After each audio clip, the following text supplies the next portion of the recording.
Muito bem, estamos de volta aqui para a segunda parte da nossa aula de Cristologia, o estudo de Jesus Cristo. Estamos vendo a Cristologia numa perspectiva joanina. Você conhece o Evangelho de São João? João escreveu 5 livros. O Evangelho segundo São João, primeira, segunda e terceira carta de João e mais Apocalipse. Vamos conhecer alguma coisa sobre João, o autor desses 5 livros, e porque ele desenvolve essa cristologia mais aprofundada. O maior tratado de cristologia da Bíblia inteira é o livro do Evangelho, segundo escreveu São João. O autor, a partir das evidências encontradas no Evangelho, podemos conhecer várias coisas sobre o autor. Ele era um judeu. Isso pode ser visto no conhecimento evidente que ele tinha sobre as opiniões judaicas em assuntos como o Messias. E pelo seu conhecimento dos costumes, tais como a purificação, ele foi uma testemunha ocular de muito daquilo que relata, daquilo que ele viu. Ele diz: nós apalpamos, tocamos e vimos a palavra da verdade. Se refere a Jesus.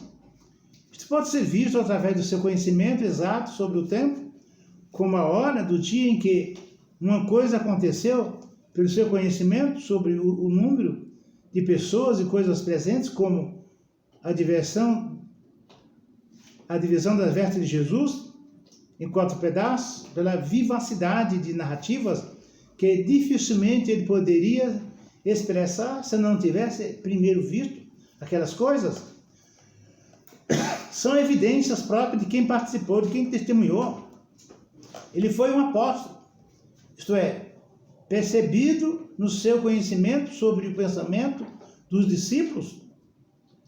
Capítulo 2, versículo 11 e 17, no seu conhecimento de conversas particulares dos discípulos com Jesus, entre eles, mesmo no João 4, 31 e 33, pelo seu conhecimento dos lugares frequentados pelos discípulos, capítulo 11, versículo 54, pelo seu conhecimento dos motivos do Senhor, conforme capítulo 2, versículos 24 e 25, e pelo seu conhecimento do sentimento de Cristo, ele foi o filho de Zebedeu, conforme Marcos 1, 19 ao 20, e foi provavelmente um dos 2 discípulos de João que seguiram a Jesus, conforme narrativo do capítulo 1, versículo 40 do seu Evangelho. Ele é um dos 3 apóstolos mais proeminentes, sendo várias vezes honrado. Mateus 17, 1 ao 3, e destaca-se na obra da igreja depois da ascensão de Cristo, como também na obra antes da sua morte. Ele também escreveu 3 epístolas e Apocalipse. Ele viveu mais do que todos os demais apóstolos. Supõe-se que tenha morrido na ilha de Patmos, em exílio, por volta do ano 100 da era cristã. João, a época e circunstância em que ele escreveu, estes fatores são diferentes daqueles que influenciaram os outros evangelhos, que ninguém pode escapar do sentimento de que o Evangelho de João tem um colorido todo próprio, todo especial. O Evangelho havia sido pregado em todo o Império Romano, e o cristianismo não era mais considerado uma seita judaica ligada à sinagoga. Jerusalém havia sido arruinada e o templo destruído. O cristianismo havia ganhado identidade própria, depois de muitas perseguições, mas havia alcançado grandes vitórias em muitos lugares. Todo o restante do Novo Testamento, com exceção do Apocalipse, já havia sido escrito, já havia surgido aqueles que duvidavam da deidade de Jesus, apesar do Evangelho não ser uma polêmica contra os falsos ensinos. Por meio do estabelecimento da verdadeira pregação, ele os enfraquece, os combate totalmente. Talvez ele tenha escrito para todos os cristãos de todas as nacionalidades, cuja história naquela época já havia sido enriquecidas pelo sangue dos mártires e da fé.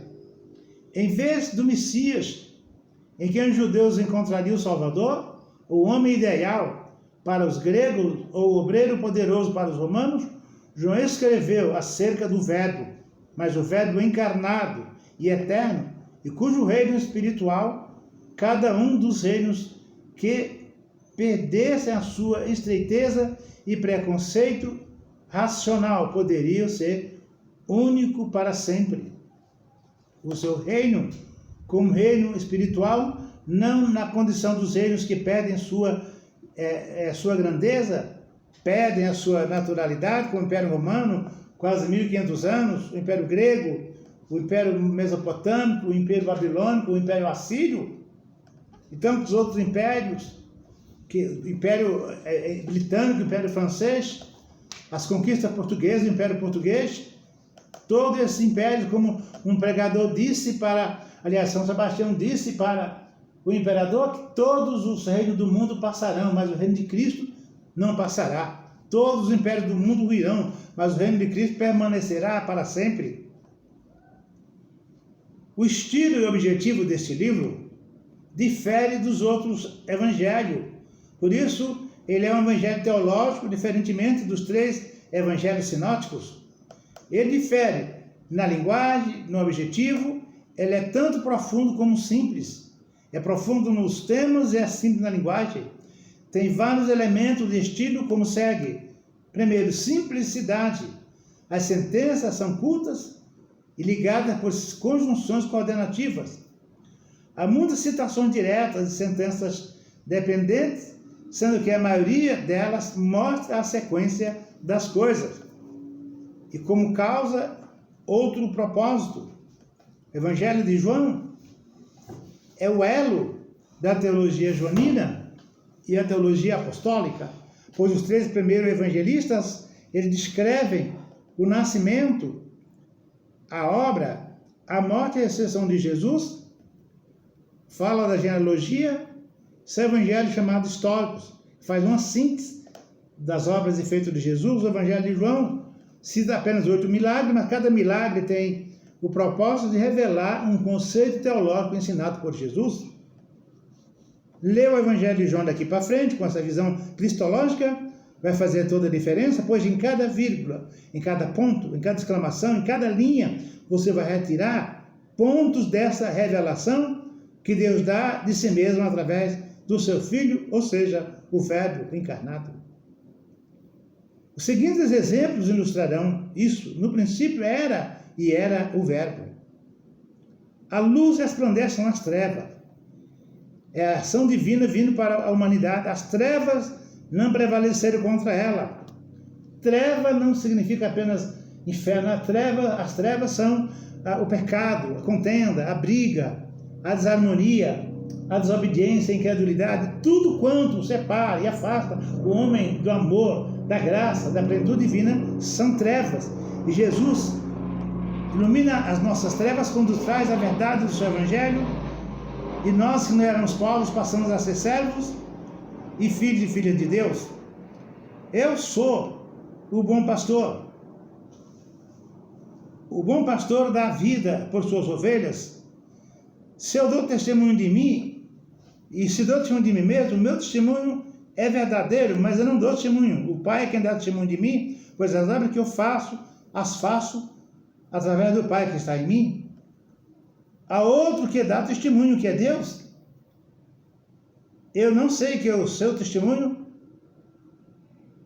seja falso, porque eu o conheci, e seu testemunho é verdadeiro.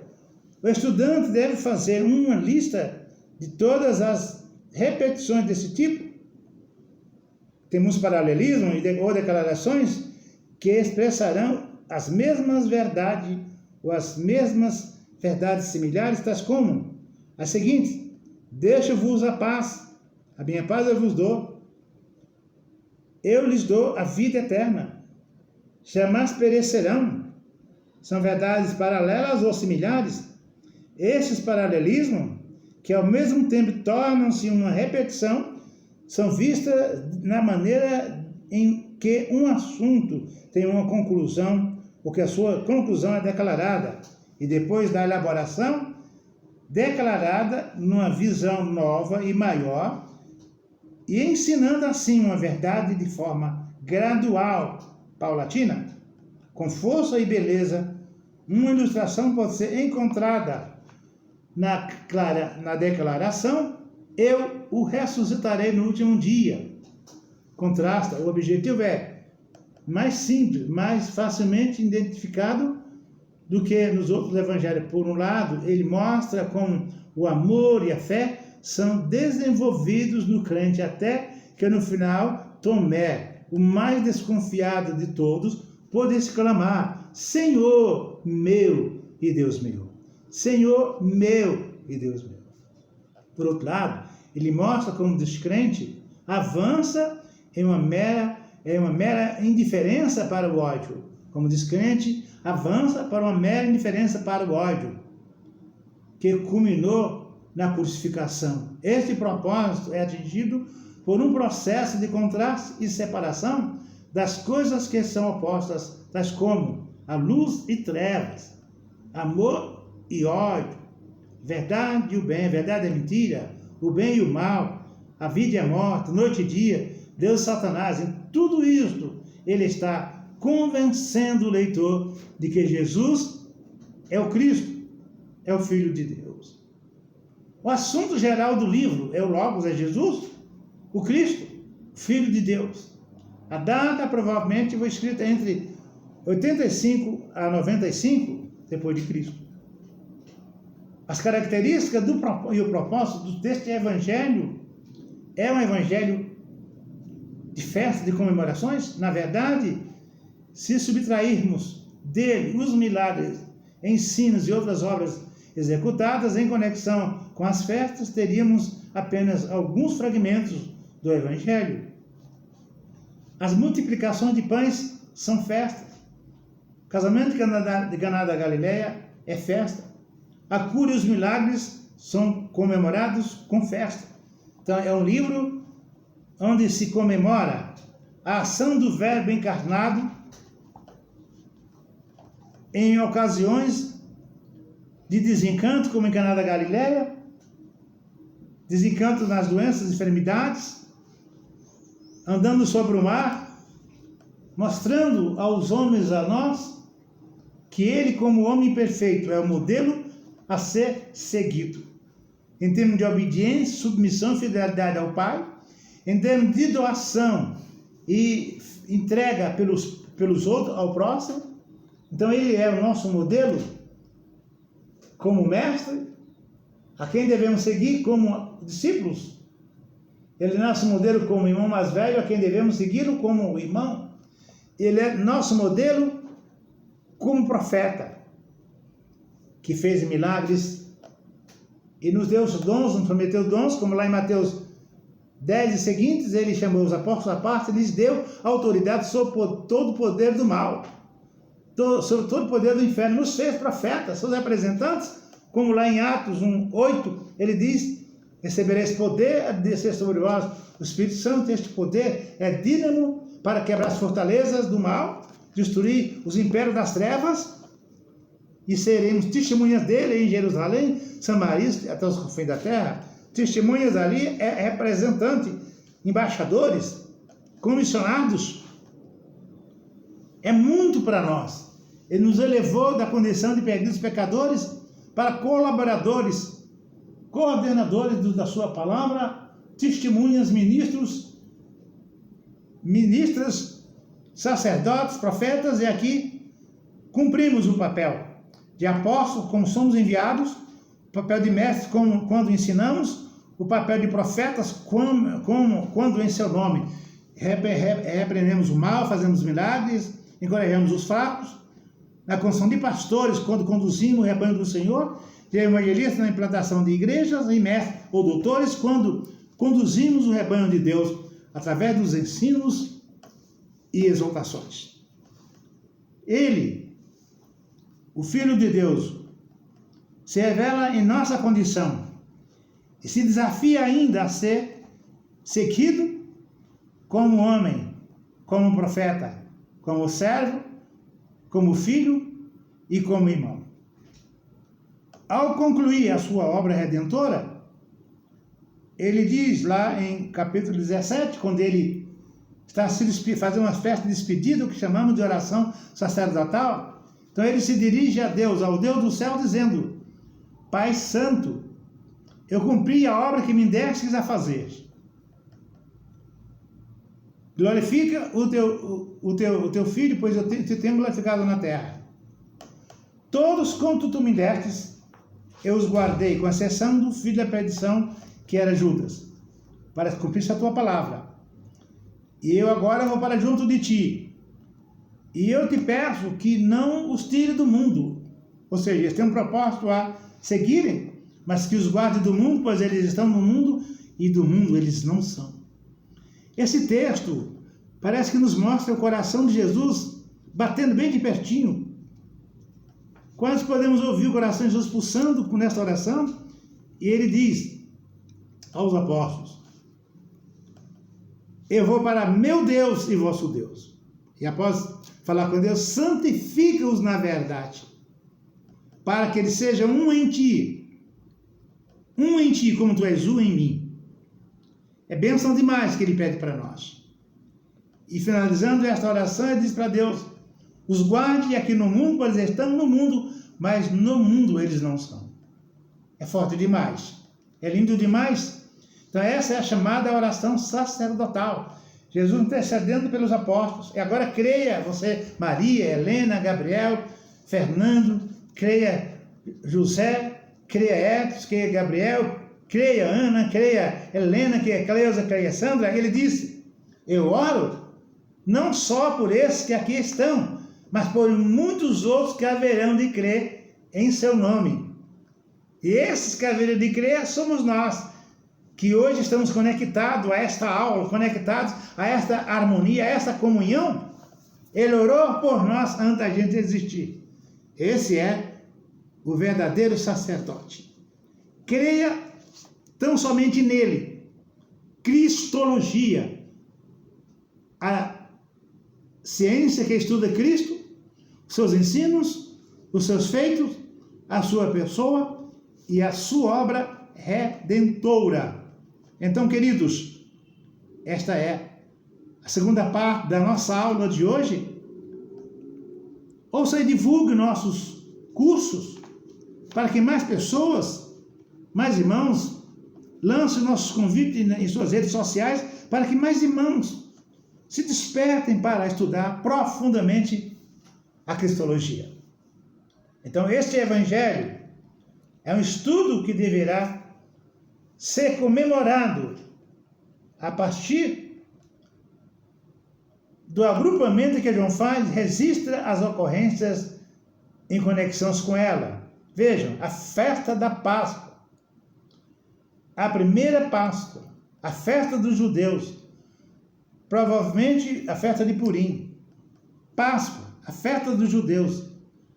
A segunda Páscoa, a festa dos tabernáculos, a festa da dedicação, a Páscoa, novamente, e a terceira Páscoa.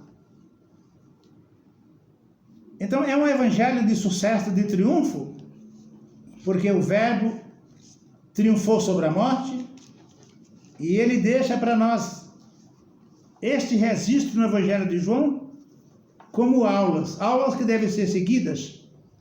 Tem que ser esses textos como uma bússola, como um guia, como uma cartilha que orientarão as nossas práticas, nossas atitudes, sentimentos e costumes. É um evangelho de testemunho, é um evangelho de revelação. Jesus se revela da inteireza da sua perfeição, ele se revela na nossa limitação, na nossa humildade, na nossa dor, na nossa morte e na nossa condição histórica. O Verbo era Deus, era o Verbo. No princípio era o Verbo. O Verbo estava com Deus e o Verbo era Deus. Então é um evangelho de Simão João, escreve para provar que Jesus é o Cristo. Ele diz: o que escrevi de milagres eu fiz para que creais em seu nome. João assume a atitude de um advogado perante um júri e introduz o testemunho até que tem certeza de sua defesa, da sua tese. Então, encerra o testemunho com a segurança de que muito mais poderia ser oferecido se fosse necessário. Há 7 linhas de testemunho. O testemunho de João Batista, o testemunho de alguns indivíduos, interessante, o testemunho de alguns indivíduos, o testemunho das obras de Jesus, o testemunho de Jesus sobre sua própria pessoa, eu sou, o testemunho das Escrituras, o testemunho do Pai e sexto, o testemunho do Espírito Santo. Quando ele foi batizado, o Espírito veio de forma corpórea sobre ele, quando disse, e João ouviu essa voz, este é meu filho amado, de quem tenho me comprazido, de quem tenho tido prazer. Lá no Monte da Transfiguração, quando os apóstolos pretendiam fazer uma tenda para Moisés, Elias e Jesus, eles ouviram a voz de Deus lá do céu dizendo, este é o meu filho amado, a ele escutai, a ele ouvi. São testemunhos irrefutáveis da deidade, da humanidade, da revelação, da morte, da ressurreição e da ascensão de Jesus de Nazaré aos céus. Então, queridos, encerramos aqui mais esta aula de Cristologia. Que o Deus de Cristo, o Espírito Eterno, nos guarde e conforte. E vamos fazer o nosso lema de fé. Mas que diremos, pois, à vista destas coisas? Se Deus é por nós, quem será contra nós? Mas graças a Deus que nos dá a vitória por nosso Senhor e Salvador Jesus Cristo. Shalom e até o próximo encontro.